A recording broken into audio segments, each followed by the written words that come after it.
Amiguinhos e amiguinhas, cafeína no ar para a nossa alegria e para fazer diferente, já quero que o Doni faça as honras para sabermos qual o assunto do dia. Salve pessoal, Sammy Boy, olha só, hoje nós vamos falar de como vem sendo o desempenho das criptomoedas na guerra.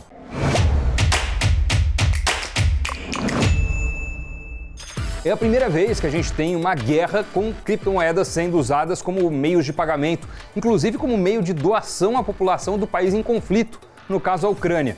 Tem quem defenda que as criptos servem como uma reserva de valor, assim como o ouro, mas também tem quem fale exatamente o oposto, que com a volatilidade das moedas digitais não dá para considerar esse um ativo tão seguro. São interpretações divergentes para um mesmo tipo de ativo. E esse dilema ainda não tem uma resposta consensual. Quando a Rússia invadiu a Ucrânia, o mundo reagiu. O Ocidente, liderado pelos Estados Unidos e União Europeia, impôs imediatamente sanções econômicas ao regime do presidente Vladimir Putin, inclusive impedindo seu acesso a reservas financeiras. A economia global foi impactada pelo aumento dos preços da energia e das commodities. E os mercados de capitais estão enfrentando a incerteza e os efeitos de longo prazo da ofensiva russa. Falam, inclusive, Doni, que essa é a pior tragédia militar no continente europeu desde a Segunda Guerra Mundial. Agora, tem uma série de perguntas sobre a utilidade do Bitcoin e de outros ativos digitais na zona de guerra e na própria Rússia, onde os cidadãos perderam poder de compra com a queda fortíssima do rublo, as retaliações econômicas e a falta de acesso à infraestrutura financeira como o sistema SWIFT. Esse é um sistema global de mensagens que é crucial para o pagamento internacional. O SWIFT é usado por mais de 11 mil instituições e gera mais de 35 milhões de transações diárias. A questão é que a ideia fundamental por trás das criptomoedas era a criação de uma moeda e um sistema financeiro que existisse fora do mainstream, motivado por visões libertárias do mundo. Os defensores das criptos costumam dizer que o sistema convencional é corrupto e que a única maneira de corrigi-lo é a tecnologia pura. Uma boa ideia na teoria, mas e na prática? É compreensível, né, Doni? Quando o cenário está em caos, os governos estão caóticos, fica difícil confiar nos bancos centrais tradicionais, né? E há medo também de vigilância. Portanto, um sistema relativamente anônimo, em que nenhum governo está envolvido, acaba sendo atraente. Pois é, Sammy. E para você ter uma ideia de como isso que a gente está falando faz sentido, em uma entrevista o diretor de estratégia da Human Rights Foundation diz que o Bitcoin é uma ferramenta humanitária muito importante pelo fato de que ele não pode ser congelado, não pode ser censurado e pode ser usado sem identificação. E é por isso que milhões de dólares em criptomoedas fluíram para apoiar o exército ucraniano e grupos ativistas. Pois é, centenas de milhões de dólares em criptomoedas foram enviados para apoiar os ucranianos até meados de março. E esse número não para de crescer. Inclusive, o governo ucraniano lançou um site para centralizar seu esforço de arrecadação de fundos baseado em criptomoedas. O que significa que a Ucrânia está, de fato, aceitando várias criptomoedas, incluindo o Bitcoin e a Dogecoin, inspirada em memes para apoiar sua luta contra a Rússia. E quão útil é uma criptomoeda em períodos de crise ou para organizações que precisam de doações é algo que vem sendo motivo de debate. Em partes, o Bitcoin não parece estar desempenhando um papel tão central como era aguardado em um momento de instabilidade como esse. Segundo apontou um artigo do New York Times, uma possibilidade é que a criptografia ainda é muito confusa e muito difícil para pessoas normais usarem, especialmente durante uma guerra. O acesso à internet é irregular em muitas partes da Ucrânia e relatórios sugerem que até mesmo as elites do país estão lutando para converter seus ativos em criptomoedas. Outra possibilidade é que o Bitcoin ainda é muito volátil para ser usado como proteção contra a instabilidade econômica e política.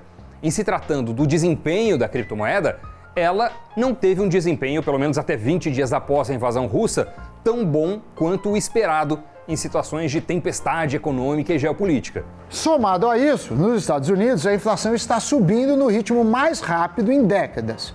E o VIX, O chamado índice de medo usado por Wall Street para medir a volatilidade esperada no mercado de ações subiu mais de 80% esse ano até meados de março. Isso tudo deveria ser teoricamente ótimo para o Bitcoin. De fato, mesmo com os analistas de Wall Street contemplando a possibilidade de um Armagedon nuclear, o preço da criptomoeda, ou melhor, os preços das criptomoedas chegaram até a cair. Agora, uma coisa é fato, o volume de negociação de bitcoins aumentou depois que a Rússia invadiu a Ucrânia, mas permaneceu relativamente estável desde então, o que sugere que as pessoas não estão correndo para trocar os seus rublos, que é a moeda da Rússia, ou as grivnias, que é a moeda da Ucrânia, por moedas digitais. Já outra possível explicação para o baixo desempenho do Bitcoin, que foi até divulgada pela Bloomberg, é que o caos corta os dois lados e que os mesmos eventos que podem ser vistos como bons para o Bitcoin no curto prazo, que é a inflação, sanções, conflitos geopolíticos, também podem ser ruins para ele no longo prazo, pois podem chamar a atenção dos reguladores. E para falar um pouco sobre isso, sobre essa atenção que as criptos estão chamando dos reguladores, vamos saber qual é a leitura do cenário do Caio Villa, que é expert em criptomoedas, e também o que ele recomenda para quem quer se expor ao mundo cripto agora. Vamos dar uma olhada. Tem dois pontos principais, que eu vejo. Primeiro pelo lado russo, por questões das sanções, etc., o lado do governo em si, que com a utilização de criptoativos descentralizados, não moedas centralizadas, isso também é bom deixar claro, por exemplo, não estou falando de Tether ou da USDC, que é da Circle, tal, porque todos esses são centralizados e o detentor do ativo, quem emitiu ele, pode travar qualquer tipo de transação, etc. Mas com ativos descentralizados, seja Bitcoin, seja UST, que é uma stablecoin descentralizada, o Algoritmo ou outros, o governo russo consegue fazer transações normalmente, O Irã já faz isso há muito tempo, E consegue se livrar um pouquinho, da questão das sanções, Porque, enfim, não se livra mesmo, Mas acaba sendo um atenuante. Isso do ponto de vista do governo russo. Do ponto de vista da população, é fundamental, para se proteger contra a desvalorização do rublo, contra possíveis bloqueios do dinheiro, ou da conta bancária e tal, mas segue a mesma linha, O ideal, nesse momento, para a população em si, é que detenham ativos descentralizados.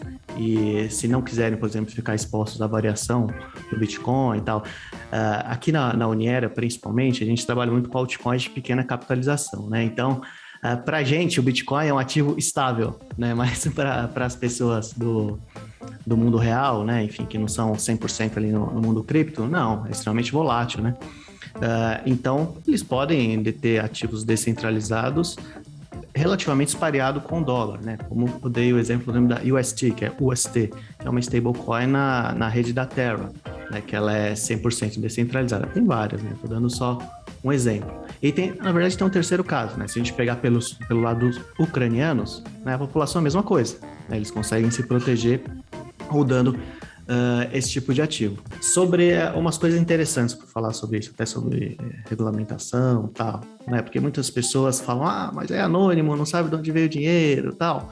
É verdade que você não tem uma ligação direta, a algum órgão centralizado normalmente, depende de como você fez a transação, mas ela é 100% rastreável, Então é muito mais difícil para alguém lavar dinheiro no mundo cripto do que com dinheiro fiduciário. Coisa simples, dinheiro fiduciário. Eu mandei um dinheiro para determinada conta, a partir do momento que eu retirei, ele está em espécie na minha mão, ninguém sabe se eu pagar uma outra pessoa que saiu da minha carteira e a outra pessoa não, e ninguém sabe que chegou na outra carteira. No mundo cripto você sabe, você pode não saber quem é o detentor da carteira, mas se você for indo para trás, pegando toda o rastreio, você chega lá. Então, lavar dinheiro, por exemplo, no mundo cripto é algo muito difícil, lavar uma quantidade grande. Por quê? Porque em algum momento você vai ter que ou transformar em dinheiro fiduciário, e aí vai ter que ser em algum órgão centralizado, e aí vão ter os dados da pessoa, ou no caso, por exemplo, de El Salvador, que Bitcoin é moeda corrente e tal, você pode gastar realmente, mas aí na vendinha lá que você gastou vai ter ela que recebeu o dinheiro, Então você vai ter o dado que a pessoa estava ali e tal.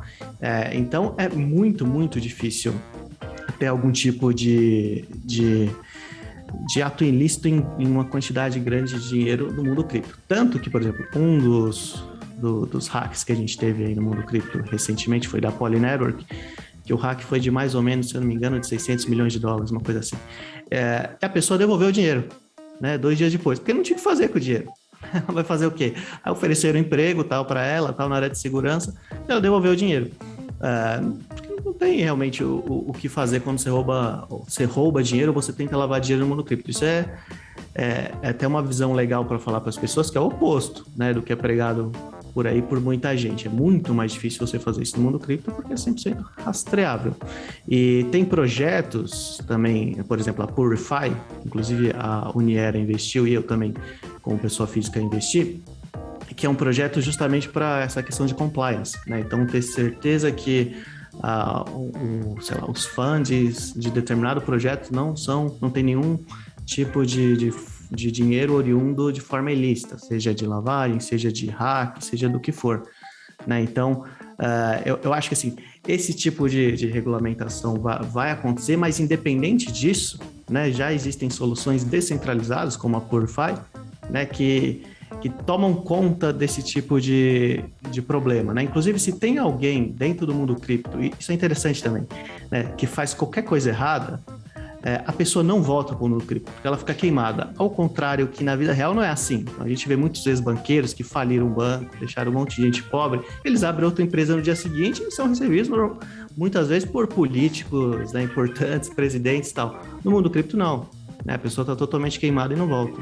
Então, a gente consegue fazer determinadas previsões. E para mim é muito claro, a médio e longo prazo, que o retorno vai ser muito positivo para quem estiver bem posicionado no momento atual, tá? E bem posicionado, eu digo, em projetos com bons fundamentos. Então é importante ressaltar, muito cuidado com meme coin, com moeda que promete ganhos, como posso dizer, ganhos sem nenhum esforço, né? Sem estudo, simplesmente deixa o dinheiro lá e acontece. É bom tomar muito cuidado com isso, né? Não tem dinheiro fácil, ninguém vai ficar rico da noite para o dia. Se alguém prometer isso, muito provavelmente é golpe, né? Enfim, então é bom diferenciar isso. E por essas análises on-chain, a gente consegue ver que a gente tem cada vez mais detentor de longo prazo, né? Ou seja, a pessoa que tem um ativo há mais de 6 meses rodando, ou seja, não enviando para exchange, pelo contrário, você está tendo cada vez mais saques, né? E cada vez menos a gente está tendo os que a gente chama de short-term holder, né? Que quem detém o ativo a curto prazo, né? E que isso é muito claro nos ciclos que acontece tanto do Bitcoin, né? Enfim, de atingir máxima histórica, como de out-season, que eu já vou explicar o que é. Que a gente está mais ou menos próximo, do meio para o final disso, né? E aí pode ser que tenha, claro que depende de questões macro, né? Se tiver uma terceira guerra mundial, certamente vai afetar os ativos cripto, né? E todos os outros mercados. Mas se continuar do jeito que está, ou as coisas melhorarem, né? A tendência é que a gente tenha alta nesse tipo de ativo, tá? Então, esse é um ponto. Outro ponto que é importante ressaltar, né? Que até... no meu canal eu fiz 10 mandamentos, chamo de 10 mandamentos. E um deles, né, é sempre colocar, eu falo o dinheiro do uísque, nunca o dinheiro do leite, né, porque é um ativo extremamente volátil. É muito legal, tem gente que ganha dinheiro, bacana, mas a maioria perde dinheiro, né? Perde justamente porque não estuda, né, porque acha que é fácil, acha que vai entrar lá, coloca o dinheiro em qualquer lugar, eu vi que meu amigo ganhou. Tudo bem, mas se ele ganhou, muito provavelmente é hora de vender, não é hora de comprar mais, né? Enfim, a pessoa acaba tendo esse sentimento de FOMO, né, de fear of missing out, de perder a oportunidade, e acaba pondo dinheiro sem estudar. Então, tomar muito cuidado, colocar sempre o dinheiro que você está disposto a perder. Você não quer perder, claro, né, você quer ganhar, mas você tem que estudar para que aumente as probabilidades, né, da sua aposta dar certo. E essa é uma coisa fundamental para tudo na vida, obviamente, né? Mas dentro do mundo cripto, que é um mercado extremamente volátil, mais ainda. Valeu, Caio. Doni, eu queria saber de você o seguinte: você é um entusiasta, tem várias criptomoedas, conhece bem várias delas. Me conta um resumo aí. Qual tipo que subiu, qual tipo caiu E aí, claro, a gente não pode deixar de falar do Bitcoin e do Ethereum, que são as duas principais, né? Sammy Boy, o mundo cripto ainda é novo para muitos investidores, né? Então eu não vou nem dizer das altcoins, né? Que existem as pencas, muito projeto interessante, mas também muita porcaria por aí. Agora, o Bitcoin, por exemplo, tem uma perspectiva muito positiva. É um grande ativo. Embora seja a principal criptomoeda, ainda é muito volátil e não teve um comportamento de valorização como o ouro com a invasão da Rússia na Ucrânia. E alguns esperavam por isso. Mas o horizonte é muito promissor. A mesma coisa o Ethereum, né? Que em relação ao Bitcoin agrega a funcionalidade dos contratos inteligentes, os smart contracts. Então, ainda que nesse conflito Bitcoin e Ethereum possam ter se comportado mais como ativos de alto risco, como ações, do que como ativos de segurança no que diz respeito ao comportamento dos preços, a médio e longo prazo são apostas poderosas e eu aposto alto. Vamos agora para o Giro de Notícias.